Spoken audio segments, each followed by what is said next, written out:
thing, I rode for one of the first lady trainers called Barbara Lockhart Smith, and she was near Aylesbury. And I rode a horse in 1969 National who'd been around a couple of times, finished 13th, maybe 15th. And he was bought for a new man, a builder, when Milton Keynes was being built. And he was all up for it. It was great. And the horse opened up in the betting at 250 to 1. And he thought, oh, well, I've been told it'll run well. He started backing it. And it came down to about 33s. And the newspaper at the time this morning, I've said, massive Irish gamble on Steel Bridge. Well, it wasn't. It was Jimmy having a few quid on every now and again. So we walked him around the course. When I went, Fred Winter, even though I rode for Mrs. Lockhart Smith, Jimmy and his then wife came with us, but she had 7-inch stiletto heels, you see.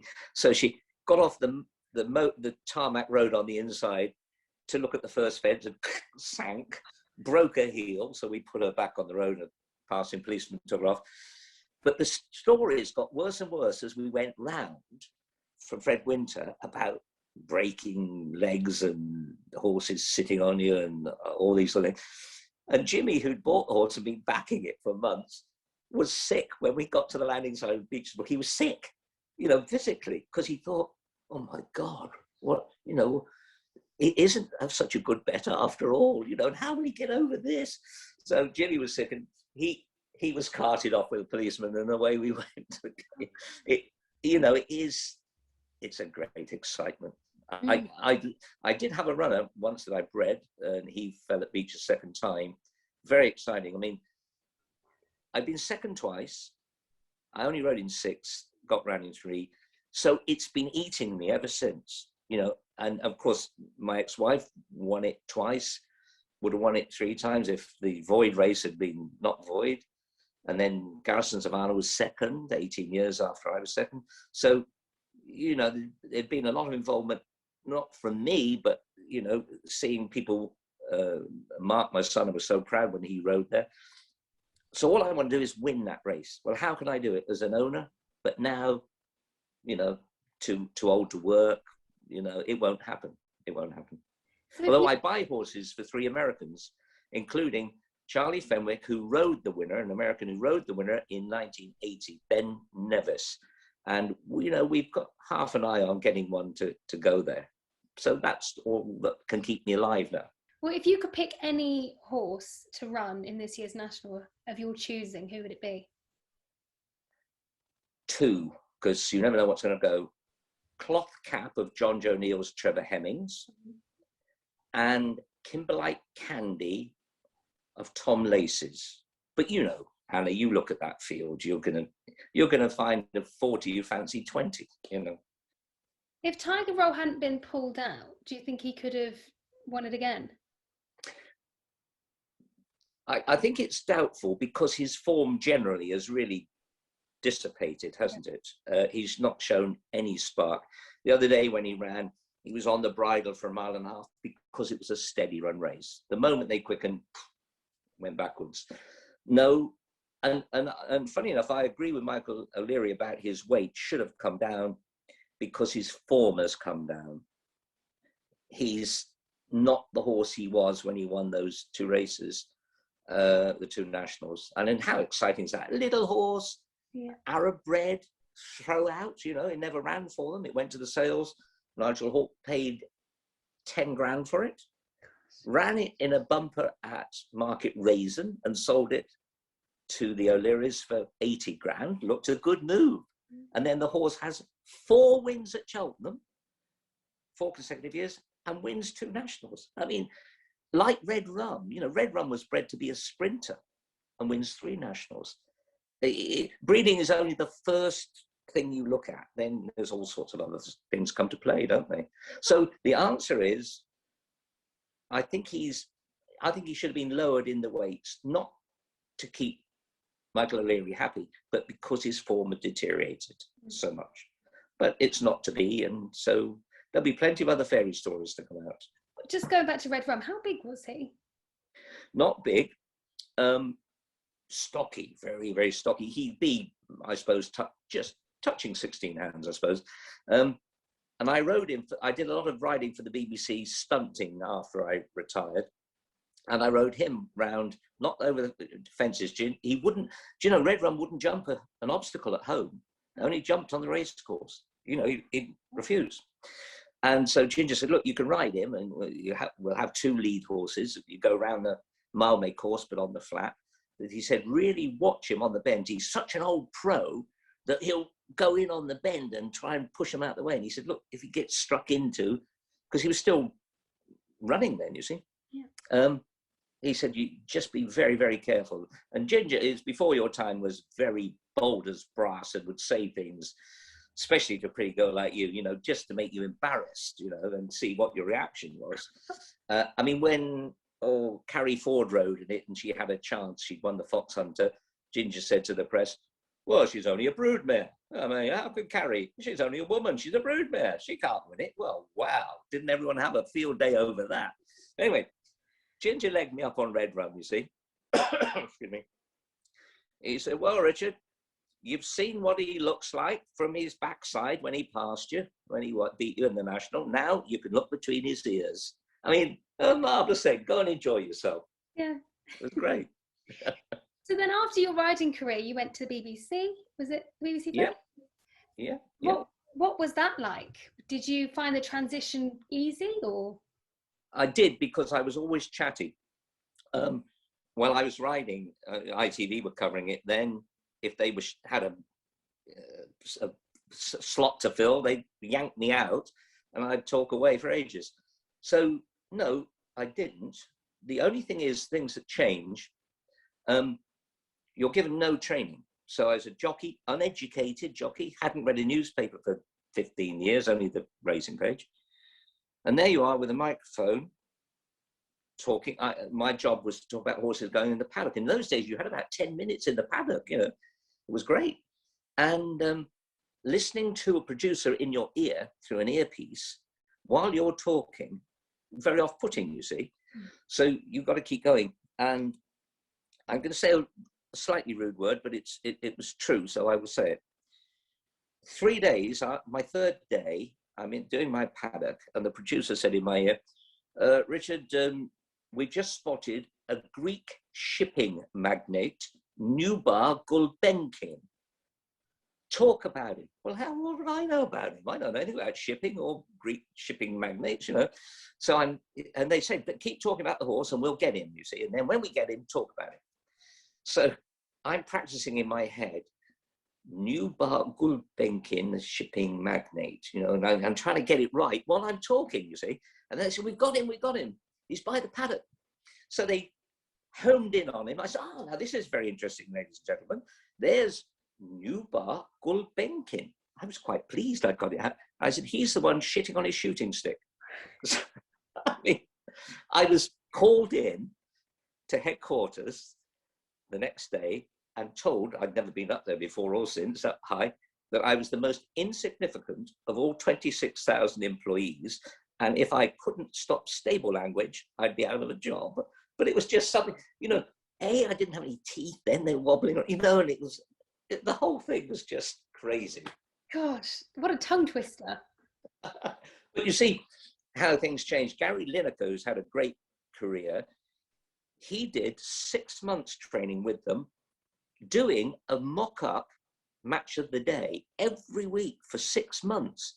He would do it with guests, videos, you know, the thing changed. And I suppose it had to change. In my day also, we were contracted, and contracts went from 5 years to 3 years to 2 years to 1 to 6 months. You know, the whole thing has changed. But no, exciting, so exciting. I mean, to work with people like Peter O'Sullivan. You know, I was put in a little box because Julian Wilson ruled the roost and he wouldn't let us out of our little boxes. I was paddock man. When he went on holiday, I was interviewer and presenter, but, you know, only about 6 times a year, I suppose. And Peter O'Sullivan, great man. I mean, as a jockey, I looked up in that voice. I mean, you'll have heard it on replays, you know. I went up to him quietly and said, oh, Peter, you know, I've got to do this, and anything advice you can give me, please.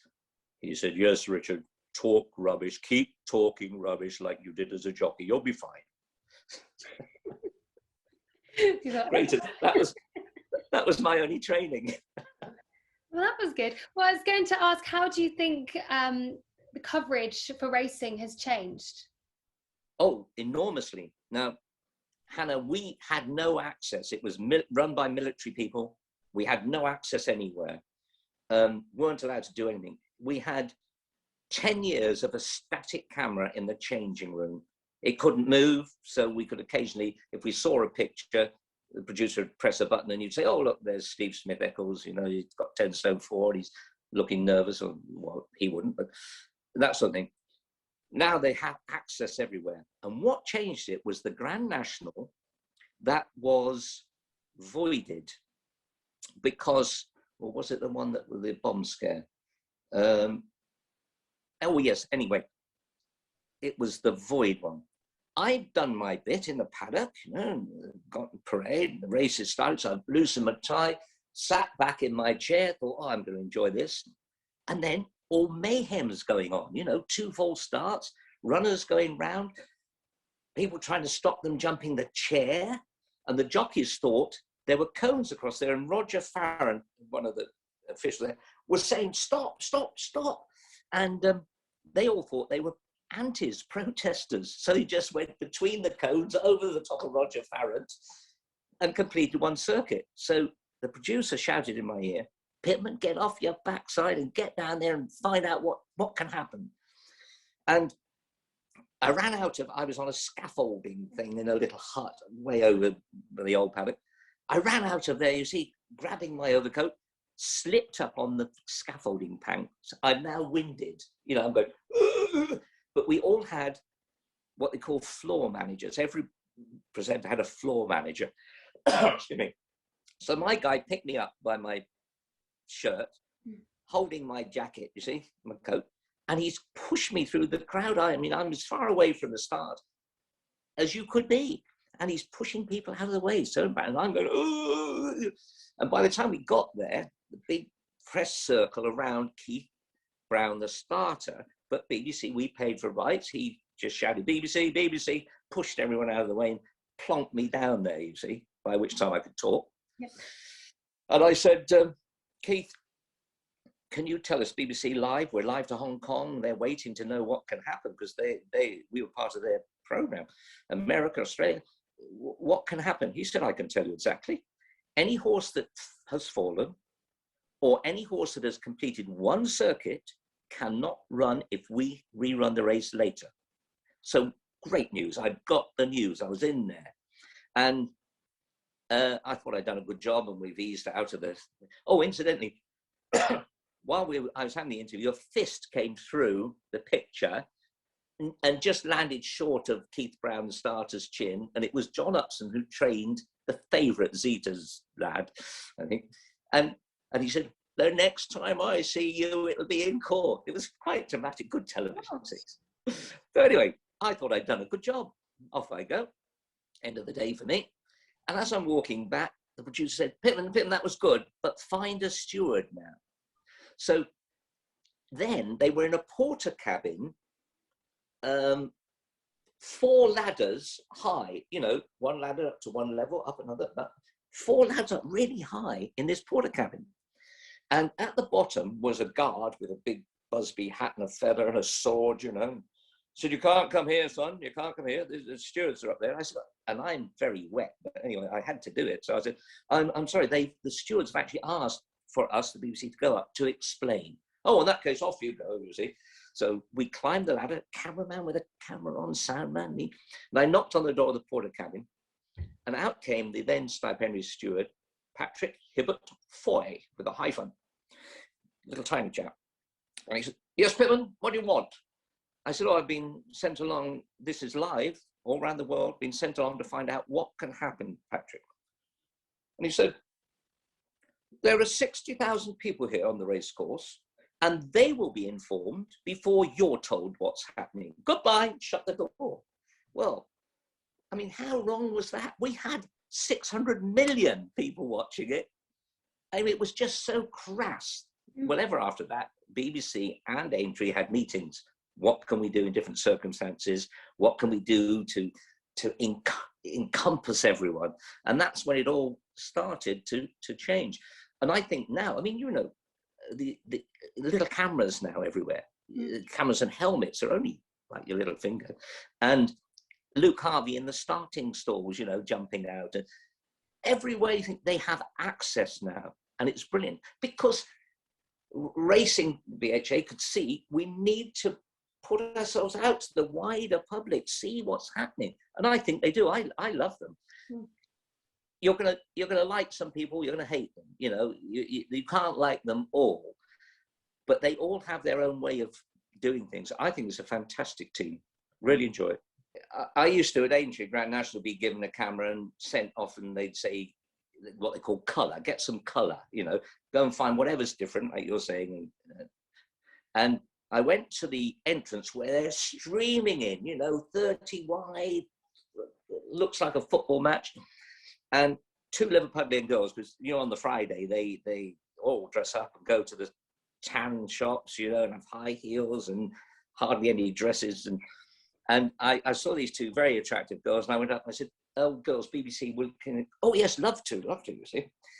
Talking to them, where they come regularly and all that sort of thing from Liverpool, or was it a one-off? Yes. And I said, "And have you had a bet?" And the first one said, "Oh, yes, I backed so-and-so and so-and-so." And I turned to the second girl and said, "And excuse me, what have you backed?" She said, "Oh, I can't remember, hang on." And she put her hand in her dress, and no bra, and pulled out a betting slip from underneath her breast. Oh my gosh. And the breast came with it. And of course, the producer cut to a wide shot or something else. But you see, if you're live, you have no control at all. Anything can happen. Are you a punter now, and would you say you're a good one? If you are. No and no. No. My last Grand National winning bet was Minnie Homer. And that was a long time ago. Martin Pipe, Freddie Starr, the late comedian, owned it. I had horses in training, the Pipes, at the time. And I was talking to Carol Pipe, Martin's wife, about Minnie Homer, who'd finished 5th in the Cheltenham Gold Cup. Level weight, 12 stone, 5th, goes to Aintree, Grand National, 10 stone 4. She said to me, "I can't believe it. I mean, he's so well in." So I can't remember, 500 quid each way, 33 to 1. You know, it was a lovely touch, and he wins. But I'm not back to winner of the National since. But I don't bet regularly. I go if I'm at Cheltenham and not bored, that's the wrong word. You know, I've normally got chatting jobs and things. When I've got another thing to do, I would have the bet. But no, I wouldn't be successful. I mean, I know people who are. And I know one lady from Nottingham who is so successful, she keeps getting banned from all the punters, or the bookmakers rather. And she picks out handicaps going on past statistics of when trainers come right, and she watches the horses come down in the weights, because she is convinced, and she's right, that a horse has a winning weight, a winning rating. And once it goes £5 over that or £10 over, it cannot win. But, you know, after a while, it comes down. And then when it gets to its winning weight, bingo, in she goes. You know, all people have different strategies. And the thing about information, you know, a bit of information, of course there is. And you see horses backed because stable lads have got punters, I suppose, or girlfriends or boyfriends or mothers or fathers. And the big book is, if they see money's come from someone who has previously backed David Ellsworth's winners, and there's money for it, down the price comes straight away. You know, so there is such a thing as information, but it can be misleading. Excuse me. When we first started training with Fred Winter, horses that worked around that bowl, mile, and then up the hill, and got up the hill wall like that, we'd all think, well, this will win. But it turned out all they had was stamina, not speed. And they had the stamina to get up the hill. And so lots of fingers were burnt then, because, you know, they didn't have the stamina. And so they didn't have the speed. And they had the stamina to get up the hill. And they had the stamina to get up the hill. And so lots of fingers were burnt then, because, you know, they didn't have the stamina to get up the hill. And so lots of fingers were burnt then, because, you know, they didn't have the stamina to get up the hill. And so lots of fingers were burnt from homework, it was misleading. You've got to know your gallops in order to evaluate what you've just seen. But no, I mean, betting keeps the thing going, doesn't it? And this little secrecy, Dick Francis books, you know, that people like a bit of skullduggery, don't they? Mentioning the word books, you've written a lot of books, haven't you? Long time ago, yeah. I wrote with Joe McManley, who worked for SIS in the days. I knew nothing about betting. I wrote for sporting people, never wrote for betting people at all. So we did 7 novels, and they'd sell 20,000, taking all platforms in, but we could never get above that. We were after Dick Francis' market, as was John Frankham, and as was my ex-wife. But none of us could ever get his market. He could sell 1 million, you know. So, and before that, I did a couple of coffee table books. I did the Queen Mother's racing life called Fit for Queen. I did Martin Pipe's autobiography. But I've actually, during lockdown, I wrote 47,000 words of my second autobiography. Oh, wow. I did one in 1976. And a lot's happened since then, you know, Aintree and all these things, BBC. And I wrote 47,000 words, and I thought, listen, I'm so old and forgotten about now. It'll sell 2,500, you know, it won't sell anymore. And I will have ruffled so many feathers in it. Do I want to go down that route? Do I want to put myself out there just for, you know, make a few quid? And the answer is no. So I got 47,000 words sitting in a drawer there. And I've also written a book for early teenagers called Scruffy, the pony that wouldn't be ridden, and Holly, the girl who wouldn't talk. And they both have traumas, and eventually they help each other to come out of these traumas. And funny enough, I've just contacted a great cartoonist in racing called Birdie, Darren Bird, hoping he would, you know, do some cartoons for it. He's an amazing man. I'm amazed the Racing Post I'm using. Every day, he's so quick, whatever the message is, he gets it out there. And Jockey's face is always brilliant, you know, like I'm looking at you now, he'd do you absolutely as you are. But the horse has always got big teeth, you know, kicking out of anything. And when Trump didn't win the election, straight away, about whatever time it was, he put up on social media the horse called Getaway Trump, and it was kicking Trump out of the way, and he'd got a big hoof mark on his backside. His hair's all over the place. He's that good. So if I haven't heard back from him, so if Birdie will illustrate my book, that'll come out sometime. Oh, fantastic! Oh, and I'm also, sorry, if I could just be brazen, I was also asked to present the story for a film from a big film company. And I suppose there'll be 4 or 5 other people they put it out to and tender, you know, and they'll either use mine or someone else's or mix them up, take a bit from there, a bit from there, which is interesting, you know. So we might get you riding in that. That'd be brilliant. Would you know? Have you been to Willie's place? No, I've only been to Ireland once, and my partner's Irish, so hopefully I'll be going there more. But obviously with COVID, I can't go anywhere, which is no. Well, Hannah, Willie is a great man. I describe it as organized chaos. We've got 2 with him that I buy from my Americans. Organized chaos, because there are so many horses, but he's a big team. You know, his wife Jack is a huge part riding out. Ruby still rides out. There's Paul Townend, his jockey, and a few amateurs, and then he's got a former jockey, his head lad. It is like clockwork. The horses going everywhere. Now there are 2 circular gallops, one inside the other, and so the inside lot are going anti-clockwise. The outside lot are going that way. I mean, how the hell you know what's going on? I don't know. And then he's got a straight gallop.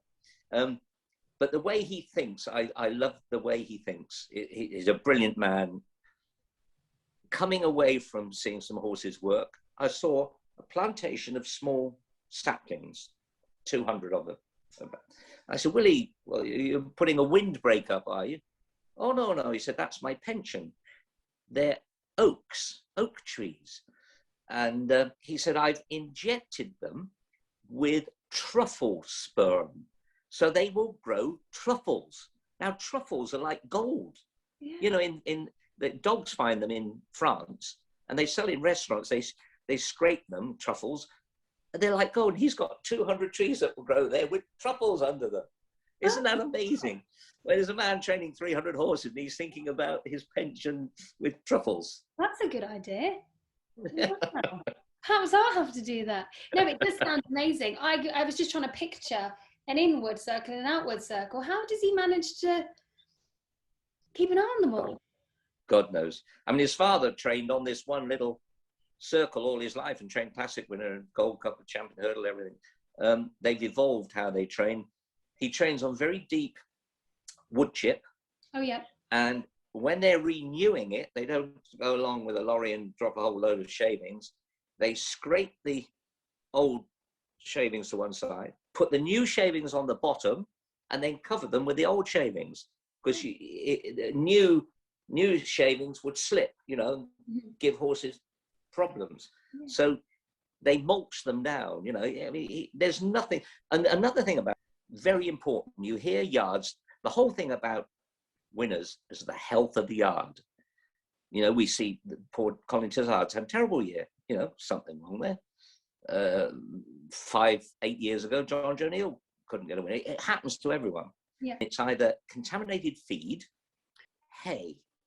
You know, hay can grow spores in it, you see. Willie gets his hay from Canada, and it comes in great big containers. Because he's got so many horses, yeah, these containers arrive full of the hay. You could eat it yourself. The smell is, it's good. It's all the same. There's no difference between it, you know, from one batch to another. And he says, because he buys so much, it's cheaper than buying hay in Ireland. Really? Now, yeah. Now, isn't that clever?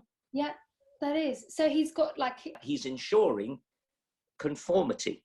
Because I've known smaller yards where I've gone around, and the trainer said to me, oh, that's my good hay, and that's my moderate hay, and that's my bad hay.